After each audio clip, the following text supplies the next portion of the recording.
Okay, we're holding the second, where are we holding? We're holding Ois Gimel. Hold on. Dalet. Ois Dalet, 1 second. Yeah. Ois Dalet, which is on page 41. Hine Oid Yisrael Biyadis Vasoges Pnimius. Another advantage that there is to learning the inner aspect of Torah, Chassidus, etc.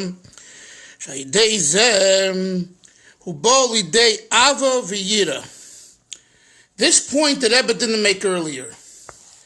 We know from Chazal, and we know from all of the writings, earlier writings, later writings in Torah sources, that the purpose of learning any part of Torah, especially Pnimius HaTorah, is not just to have knowledge, but it's to develop what we call love and awe for Hashem, Ava and Yira. The Alter Rebbe really spent a lot of time on this in Tanya, in chapter 40, where he brings the Zohar HaKodesh, which speaks about the bird not soaring on high because it doesn't have its wings. And what are the wings? One wing is Ava, love, and the other wing is Yira. So I refer to that for more clarity. But here, the Rebbe briefly, the Rebbe Rasha brings the idea that you need Ava and Yira. Otherwise, your Avodas Hashem is lacking. So he says that there's another advantage to learning Pnimius HaTorah that Nigla the Torah does not have, and that is that it is a direct conduit to awaken and arouse Ava and Yira, love and fear within a person. And again, not by osmosis, not just by learning, and you have to work with what you're learning. You have to develop it. Let's continue. It says in the pasuk, you should know today, and you should make your heart be attentive. That the idea, so what do we see from the pasuk, Moshe? That the idea of Yodaita, the idea of knowing Hashem today, its purpose is its purpose is, Yonason, that what? That you should have, your heart should be attentive. The purpose of the Yodaita is v'hashivoisa elavavecha. Shemevia l'leiv sholim. It brings to a complete heart. A complete heart is one that doesn't have just love for Hashem or just awe for Hashem, but has both. It says in Geras HaKodesh at the end, the words of that in Geras HaKodesh, that holy letter of the Alter Rebbe begins,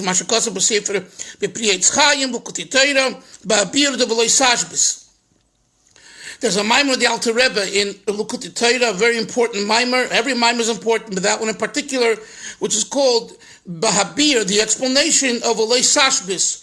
There's the pasuk in the Torah that every sacrifice must have salt. On that, so the Alter Rebbe has a mimer there where he explains the whole idea of Ava and Yira and the spheres and all that. So that's he says over there, here in this Kuntres U'Maayan is not the place to elaborate and go into more details. So that's all he says about Ava and Yira. So he really doesn't get into the nitty-gritty that he expects us to know that from the Likutei Torah. And after, and this type of good,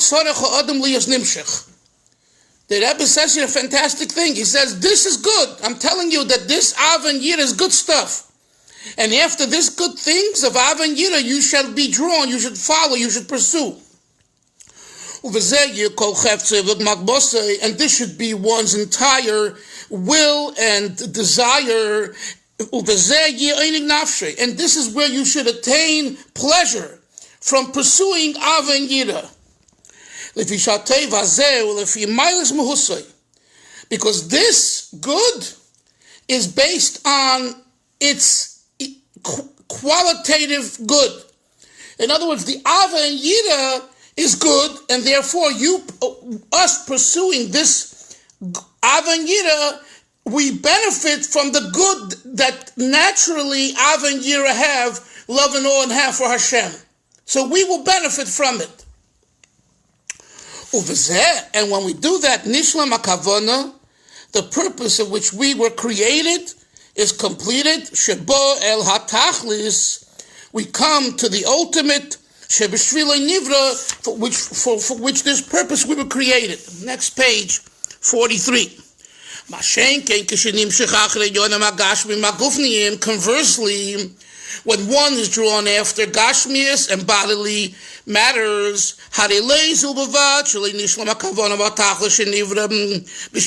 not only has he not completed the purpose of which he was created for,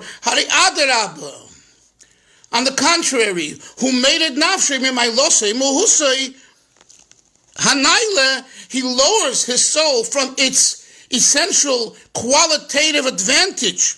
V'yered limadregas habal chai, and his neshama descends hagarua to the level of an animal, hagarua upochasman, which is worse and lower than what he is, i.e., a human being. Be'ein aroich, without comparison, you can't compare the two species and the two worlds, and now the human being has been temporarily lowered into the species of the Balchai. And how is that? Maybe he's saying it's the Yerida is Ein Arech. It's such a steep Yerida. Yeah, what did I say? Did I say anything else?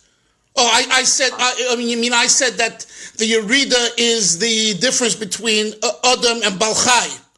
That's your point, Shmuel? Yes. Let's see how he develops it, and then maybe we'll have clarity whether, it's like you say or I say. Let's see. V'hu b'shnei dvarim, the Rebbe says this Yerida is in two matters, in two ways. Aleph, one, ki yadua shekol davar she'adam miskasher boy. Everything and anything that man binds himself to, attaches himself to, harihu nase kimahus oise adavar. He becomes like the thing he attaches himself to. He becomes like mahus Moshe, which means its essence.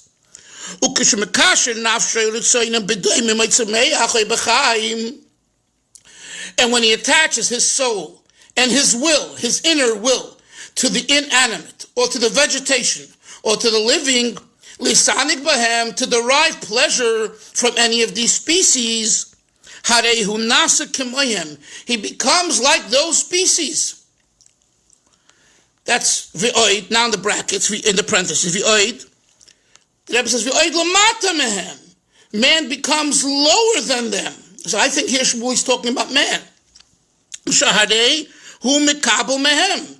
Because Adam, man, the human species, is now receiving mayhem.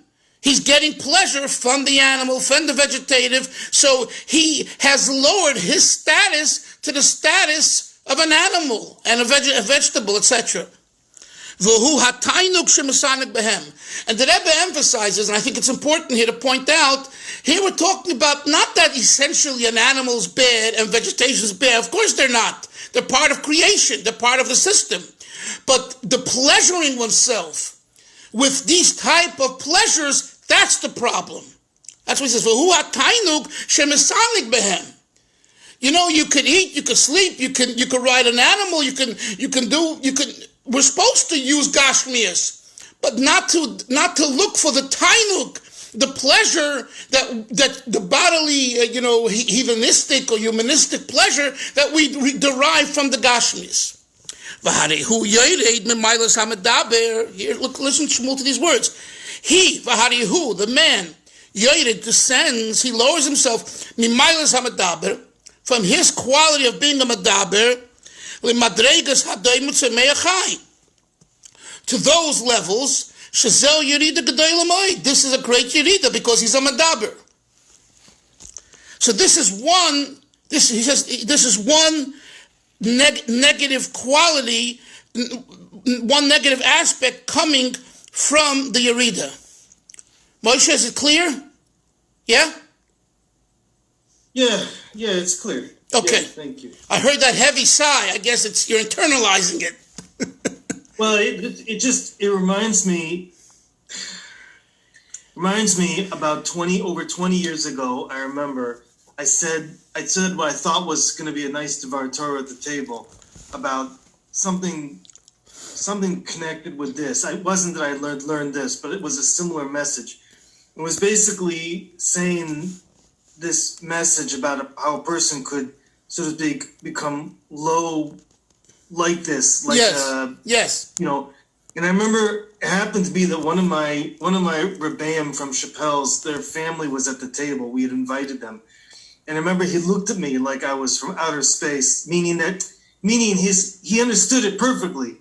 But the point was that it left everybody at the table on such a downer, right? And I didn't have any sort of an upper, like, so that's why I'm giving this. Okay, I hear you. Maybe later we'll talk about it. Vabez, the second problem with this idea, shemitzad mailosei mailus hamadaber. And it could be, Shmuel, that what I said and you said are the two different things. We'll see in a second. I believe that's the difference. The second thing is that the advantage of a medaber, harei shiflusoi hu b'yoser. The yerida is lower. The yerida, the descent, is greater. The b'yeridas hamshochos nafshi shenimshich achrein yonim b'chusim u'shvei limet. When he lowers himself to things that are lower, more disgraceful than he is, uvehem who makes a tiny nafshi, and that's where he finds pleasure. Harihu karua mibahema. He's even worse than an animal. The first point was he's like an animal. The second point is you're even worse than an animal. Why? Shabehema ein loy das. An animal doesn't have das, doesn't have real knowledge, real understanding. And it has no perception of things that are above itself and greater. But you, the human, that Hashem has given you intelligence and knowledge. So when we act in a way of an animalistic way, so that we are worse, the person's worse than the animal. Because the animal, the Alter Rebbe says this in Tanya, that what the animal's doing, what it's been created for. And it wasn't blessed with das, real das. So what do you want from the animal? But you, man, you person, were blessed with das, and you act like an animal, so you're worse than an animal. You're going against what you were given and created for. When we think, he says more specifically, if we consider what we said earlier in chapter Perek Aleph, the Kaddish Hatzach Butrloch, right? He brought from the Chinuch that Kaddish, that when it says Kedoshim Tiyu, it refers to sanctifying yourself with things that are permissible. Says the Chinuch, Hu mitzvahs asei d'oraisa. This is one of the 613 mitzvahs. So when he does things for his own pleasure,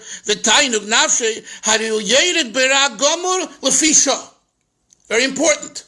He takes a temporary hiatus. It's not that he's permanently damaged and he can't do tshuva. Right now, and why does it say lefisha, Yonason? Because it's dvarim hamutarim. It's not dvarim asurim. Dvarim asurim would be permanent. Dvarim hamutarim is from klipas noiga, not from sholosh klipas atbeis, as the Alter Rebbe says in Tanya. Therefore, the yerida, the descent, is a temporary one. But boy, it feels real. It is real, but it's only temporarily. Until when? How long will this last? Until the person will do tshuva and return to Hashem as it says in the Tanya, Zayin Hanal Perek Aleph, as we brought earlier in the first chapter of this Maimer, quoting from Tanya chapter 7.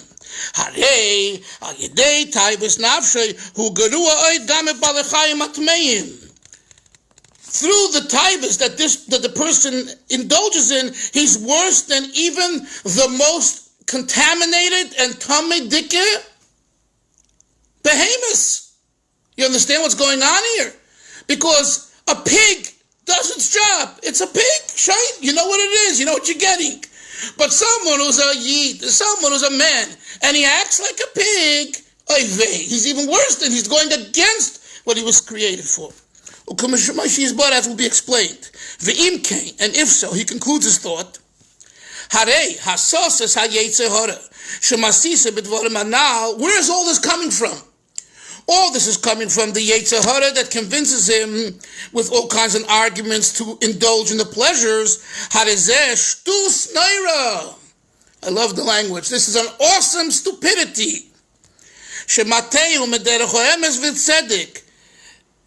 That the Yetzer Hara makes man go astray from the way of truth and the way of proper righteousness, tzedek.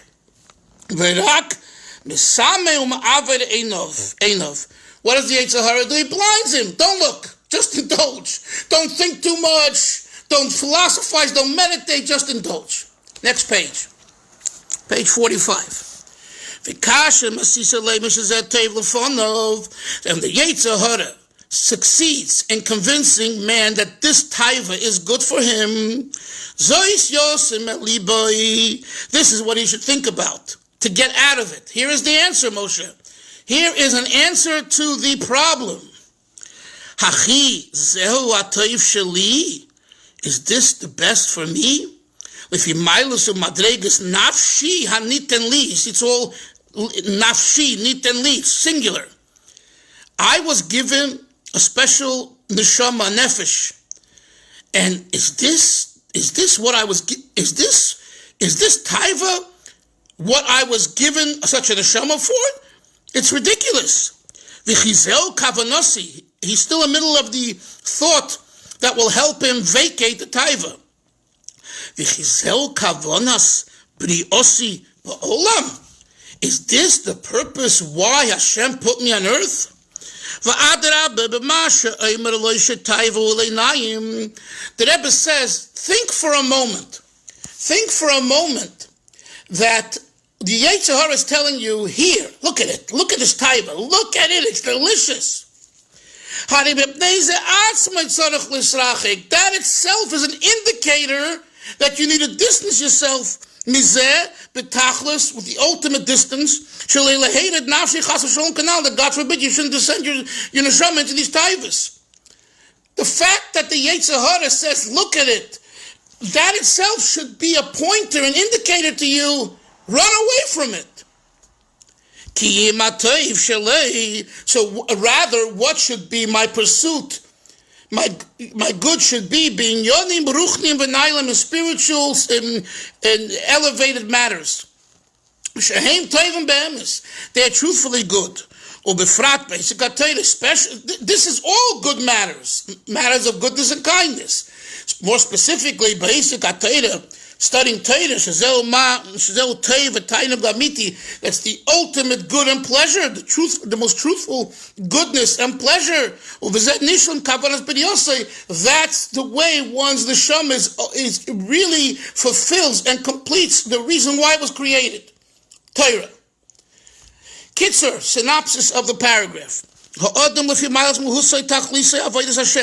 Man, whose advantage and essence is avodas Hashem, to serve God, bi'ava v'yira, with loving Hashem and fearing God. That's a statement.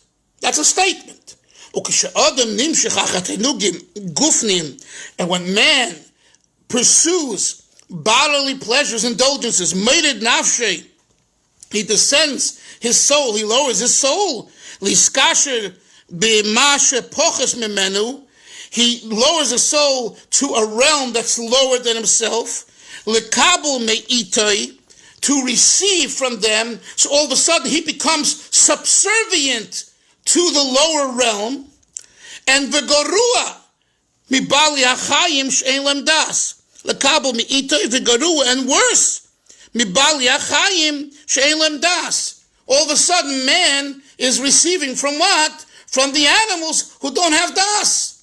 So here you were created with das, and that's the real man is das, knowledge, understanding, and you're acting like an animal by indulging, so you're worse than them because they were not given das.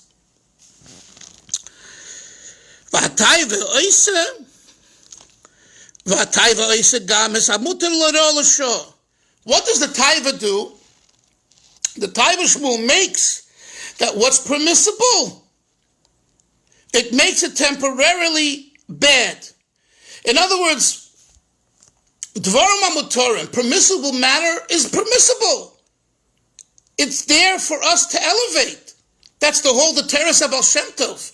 Means all the Baal Shem Tov says, right? Ozav tazevimai, when you see kisida chamois necho, reivas tachas masay, when you see your donkey with an overload and falling to the floor, don't just walk away. Ozav tazevimai, help him. So the Baal Shem Tov said that this is talking in Ruchnius, when you see the Yetzer Hara, the Chamor Seinacha, your own Chamor, your own Yetzer Hara, who is there to make you cut nuts and to damage you, rather than leaving it and saying it's disgusting, and I don't want to have any part of it, the Torah says, Oziv Taziv, help it, elevate it. Extract from it the good qualities and use it for Hashem. But the Rebbe says the same thing.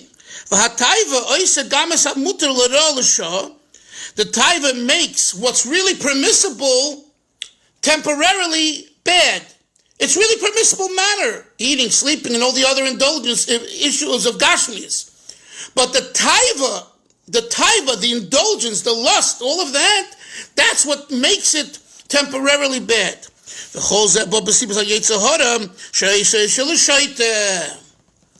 see, we didn't really have the word shaita. We had the word shtus neira. Here the Rebbe uses that word that he began the Maimer Kuntres U'Maayan. All of this, the Yetzer Hara makes the man for a fool. L'shaita, shitim, right? V'nar Yetzer me'eden, v'hishkes nachal hashitim. So he brought in the beginning that it is associated with the word shaita. Let's continue. Next. Yes. Here, kind of how like the Frierdiker Rebbe picked up on this in his Maimorim. It's like a continuation, almost. Where in Basi Lagani, right? Of the Maimorim that we've been learning. Right. Moshe pointed out last week, after I think the first or second year, he says, it sounds to him so much like Basi Lagani. But yeah.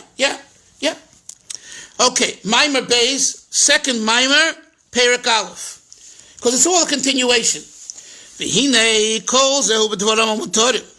Rebbe says, everything I've told you till now, the problem and the thought how to escape the problem. And remember, this is practical. When we're confronted with a taiva, if we stop and think, that's the issue. Can we stop and think, was I created for this purpose, etc.? It will help us vacate or not do with so much passion the taiva. This is all about dvarim hamutorim, permissible matter. However, lepamim mesis hayetzer hara gam bedvarim masurim. The yetzer hara doesn't stop there. The yetzer hara all of a sudden, what? What's it called? It gets you involved in dvarim hamasurim, forbidden matter. The Rebbe says the same issue that caused you to fall into taiva the first time, which was waving it in front of you, putting it in front of your eyes and saying, look at it, how delicious it is. The same issue is the reason why you will fall into dvarim asurim, forbidden matter, because you put it in front of your eyes. By having it in front of him and seeing it and smelling it and all that, it arouses the spirit of indulgence until he can't control himself. It's just beyond control. And God forbid, he gets caught and he does the Aveira. How does the Yetzer Hara start with man and get him to go into this bad path? Who can Rabbi saying the Gemara? It's similar to the saying of our sages in the Gemara and Shabbos.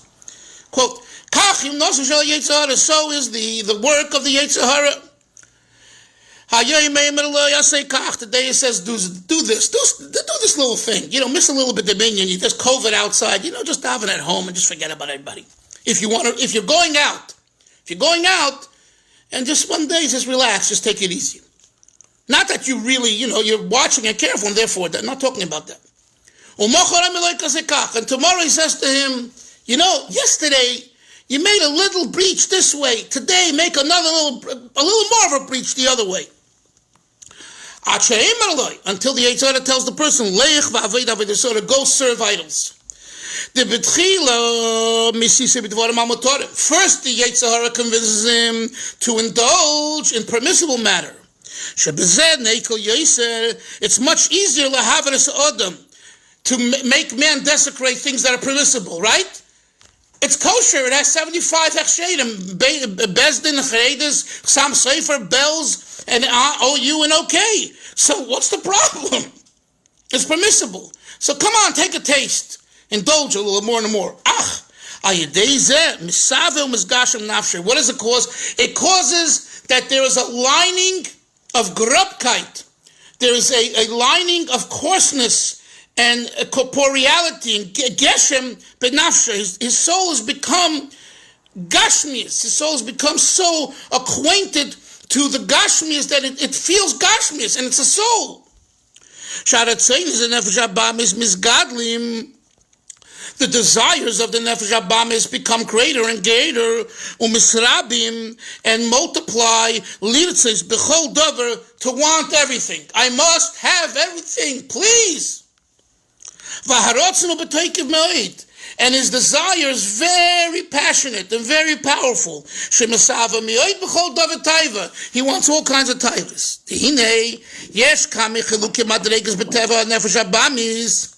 The Rebbe says, since this is all coming from the Yetzer Hara, i.e. the Nefesh Habamis, let's analyze the inner makings of the Nefesh Habamis, where it's coming from. Moshe, please turn off your mute yourself. Yesh misha nefesh habamis shelo yeine chazak kol kach. Okay, get ready for some fun. The Rebbe says one type of nefesh habamis is not that strong, not that powerful. V'hainu sheyesh dvarim shemisava lahem yesh dvarim she'ein reitzum sava klal. There are things that he desires, and there are things he doesn't desire. It doesn't turn him on. He doesn't care. And even and even those things that he desires, it's not with a passion. I must have it. I'd like to have it. He says in Yiddish, es is recht, it is right, it is proper. As nitoich, very nicely said, very nitoich, nit means no, oich means also. I also shouldn't have it. I'd like to have it, but if I don't have it, as we say in good old Yiddish, nicht gefährlich, not that terrible. That's one type of nefesh habamis. Let's look at the next one, because there's someone else's nefesh habamis who's very powerful. Whatever he sees. And anything that he knows about that exists, that's a taiva. He doesn't see it right now, but he's heard. He read it, etc. He knows about it. He says, I must have this taiva. I must experience this taiva. Vil alts, in Yiddish, he wants everything. V'hataiva, and his want, his desire, it's very passionate, it's very strong. Godel, very take of godel. Besides gedela, and he's aroused, and he tries, how am I going to get it? And he's thinking, and he's plotting, and he's talking, and he's scheming. I got to get it. I have to have it. V'la yanuach v'la yishkeit. What is gewaldig chevre? He won't rest. He won't be at peace until until he gets his taiva. V'yochel, his last paragraph on page 47. And it could even be that even if the nefesh habamis wasn't so passionate in pursuing the taiva, guess what? There can be a change in the genetics of the nefesh habamis, that it can all of a sudden develop a very strong taiva. How? This is powerful. By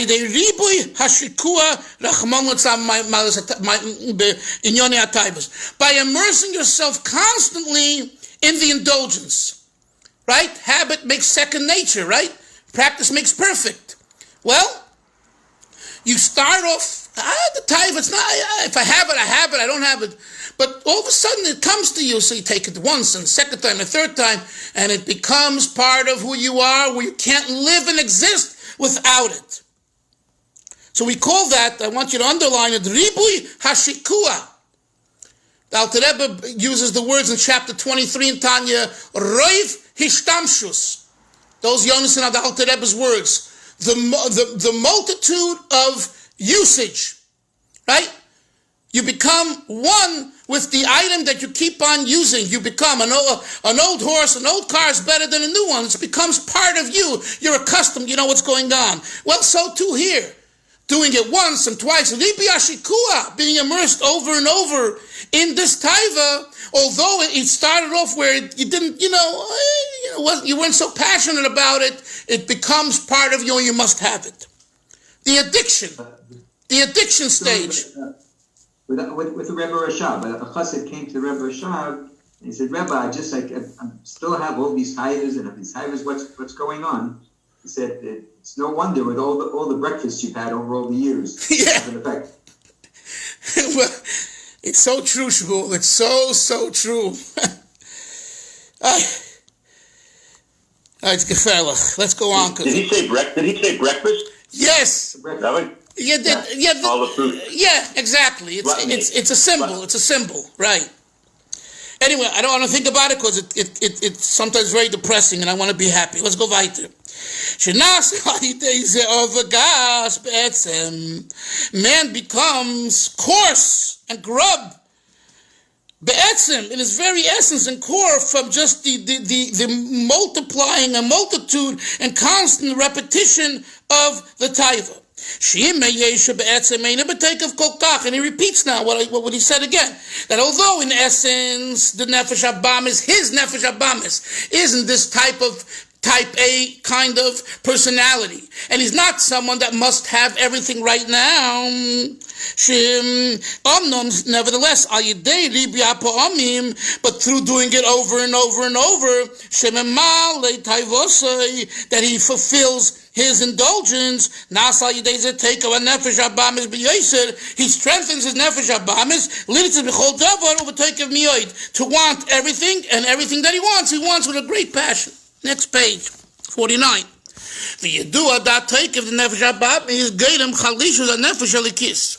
So I have a strong nefesh habamis. Says the Rashab, you have a strong nefesh habamis, you know what it's going to do? It's going to make a big dent in your nefesh halikis. It's going to make it chalosh, weak. Ukamaimer quotes the Zayar. The Zayar Kaddish says, Tukva the gufa, the overpowering, the strength of the goof of the body, chusha de nishmasa. It causes a weakness of the neshama. The takev achumnis the nefesh habamis, the overpowering desire for gashmias, for chumrias, more than gashmias, corporeality, grubkeit, goyrem chalisha nefesh halikis. It causes your nefesh halikis to be weaker. We wonder sometimes, why my nefesh halikis weak? Why? Because like Shmuel said, you've been immersing in a taiva so many years. Kosher, not, non-kosher for sure, but even kosher, you've become at the taiva.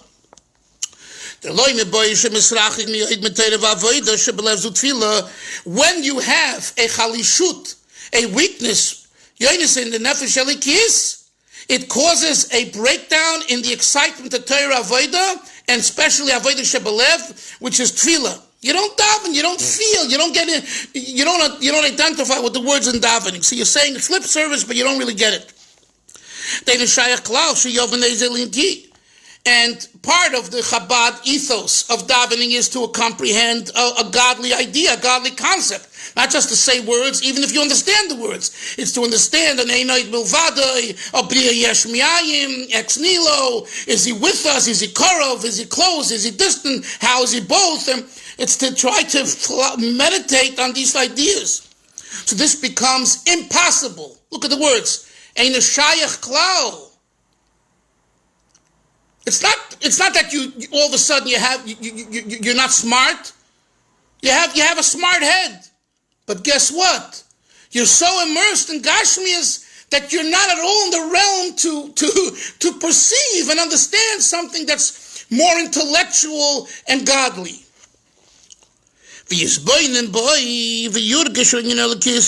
And the purpose of davening is to meditate and to feel a godly idea benafshe in one's soul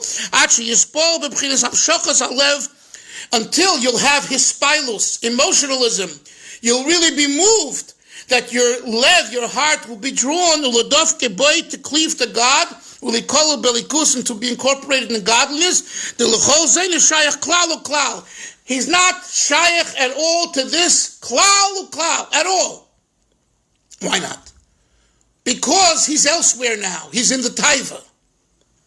Elo shekam zois, even this. So 1 second. So this is one issue.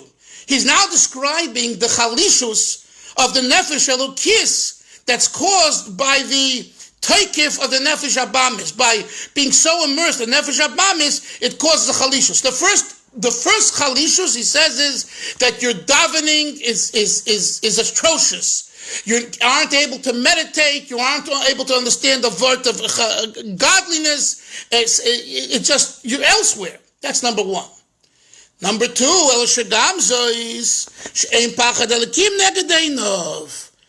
a sudden, because of this immersion in Nefesh Abamis, you lose the fear of God before your eyes, and you forget about godliness,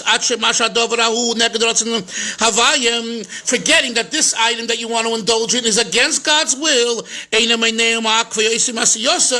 that's why it doesn't prevent you from doing it, even though you know quite well it's against God's will.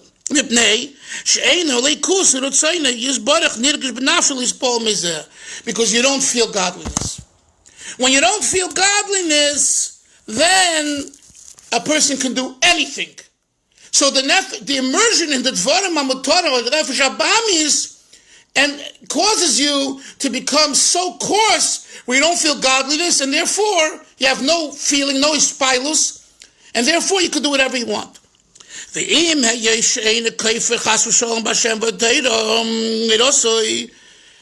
Although, are we going to say such a person denies he's a kafir, God forbid, in Hashem and His Torah? No. And this person knows Torah's emes, this is forbidden, this particular indulgence. He doesn't feel the prohibition. He knows up here, but in the heart, where it counts to make a difference, it's not nirgash, it's not felt. For if it were felt, it would prevent him, and it would withhold him, and he would be able to control this taivas. It all begins because He goes back to his point. It all begins with immersion in permissible matter.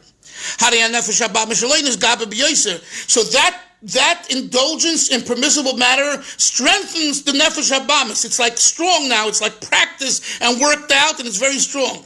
And that itself, in turn, causes the godly soul to become very weak. Therefore, when the nefesh habamis convinces him and shows him how good this indulgence is, so although it's forbidden, how could you even go next to it and do it? If he falls after it, and he becomes nichshel. Next page 51.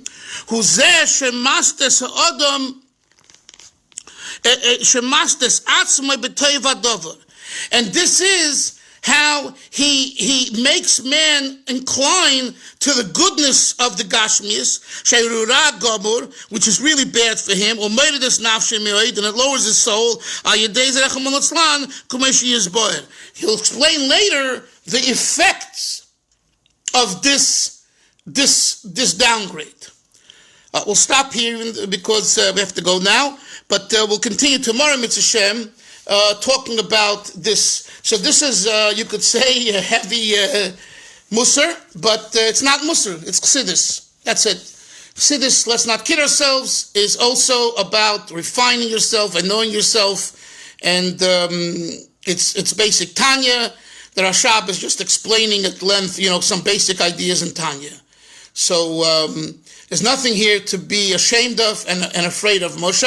It's part of a deeper understanding. On the contrary, we should be so happy that he articulates for us the issues. That's the beauty of Chabad Hasidus, is he gives you a lot of verbiage and a lot of thoughts to work with.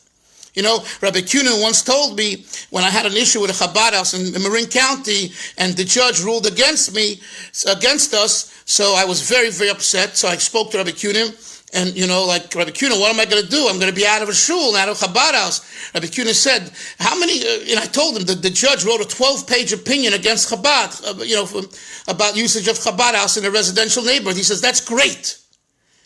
I always pray that when my enemy will go against me, should do it in a big way, because then I could shoot holes in their argument. And Kunin was right, because my lawyers there afterwards shot holes in the arguments, and we overturned the case and we won.